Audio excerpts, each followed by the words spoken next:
I am back in Canada, a very foggy, somewhat chilly Canada, a lot different than Japan. And today I'm going to be releasing a video that I did earlier this year on YouTube.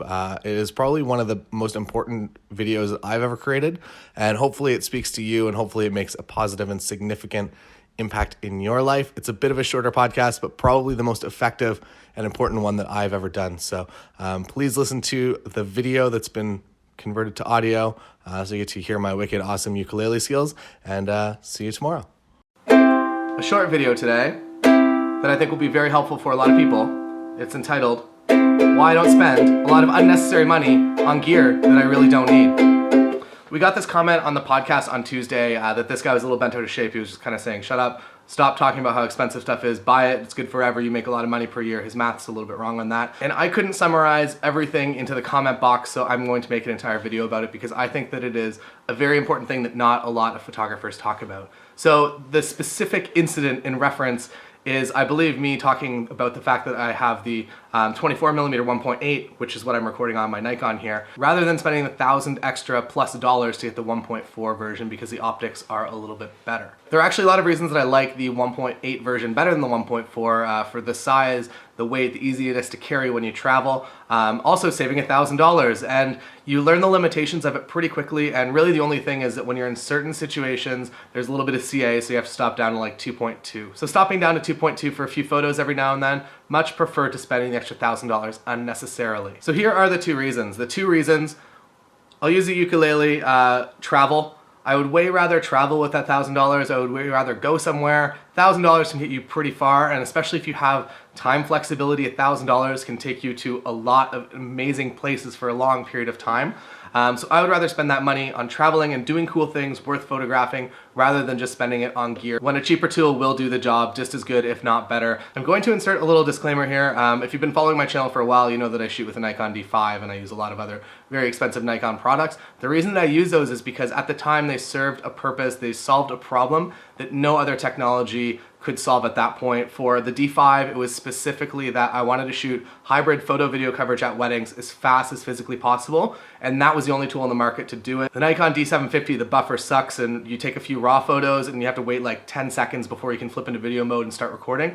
Nikon D5, it was instant. This improved my video game tenfold. I've since switched to the Nikon D850, which solves all of those problems in a smaller, cheaper package. The next reason, which is my hand, not the ukulele, that I don't spend unnecessary money on gear just because I have it and it's available, is because I like to save for my retirement. And this might be the most unsexy topic that's ever been discussed in the history of photography, but it's something that I've been very passionate about. I'm very fortunate that my parents kind of forced me into it when I was like 15 years old, and they made me start retiring at a very young age, putting like half of my paycheck away at that time, which I thought was insane. Now I'm seeing the benefits of it, and I'm super excited, and I'm not fearful of my retirement. I'm just gonna run a quick calculation over here, and I'll pick up right where I left off. After I get it, I reinvest. After I get it, I reinvest. After I get it, I reinvest. All right, I've run the numbers and they look pretty good. Ukulele album coming summer 17, summer 18. Traveling through time with the ukulele, common problem. Say you're a 30-year-old photographer and you are established enough in business to be able to purchase some things that maybe are a little bit more frivolous. You're gonna go for that 1.4 rather than getting the 1.8 lens and spending that extra $1,000. Here is why I would personally rather save that $1,000. Say that opportunity comes up to save like $800 or $1,000 a couple times a year in your professional career, which is totally reasonable as a full-time working professional photographer. So you save $5,000 per year. You put that $5,000 into an investment, and say you're making 8% compounded monthly. My investments have been kind of between the 8.5 to 11.5 range for the past bunch of years, so I would say that 8% is a very conservative estimate. Now every year for the next 35 years, you're going to save that same $5,000 and invest that into the same account, 8% compounded monthly. What do you think that that equals when you're 65 years old and you're ready to cash out? You're going to have almost $1 million in the bank account by that point at 8% compounded monthly. You'll probably also have some real estate investments as well. You're gonna have a very nice retirement just because you planned ahead starting right now. And if you're fortunate enough to get 11% returns over the next 35 years, you're going to have almost $2 million.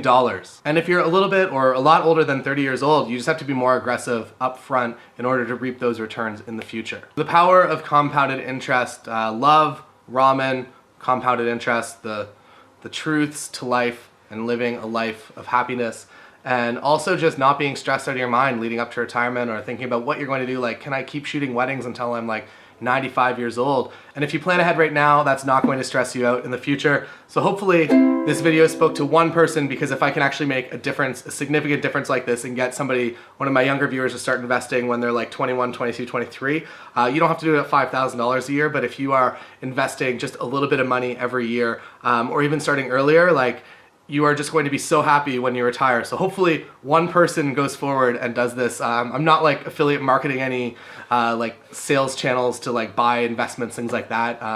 Go out, find that on your own. But just start investing for your retirement right now, rather than just spending all your money just buying all kinds of stuff. But also like have a balance with buying cool stuff and traveling, because I don't know, that's what makes life fun. But first, before anything, I'm always focused on actually saving for my future. And then after that, I figure out how much money I can actually spend on travel and cars and things like that. So thanks for watching. Hopefully you got something from this. And I really hope that I did actually speak to one person. And I hope that this makes a huge positive impact in your life and your life happiness, because as photographers, as self-employed people, we really have no safety net. We have no retirement really. So you have to kind of work for that yourself. And if you start now, you're going to be in good shape in the future. So thanks for watching.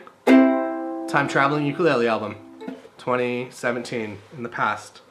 Although a bit of a paradox here, you already would have heard the record that I haven't recorded if I'm recording it in 2018 to release in 2017 as a time traveling ukulele person. See you next time.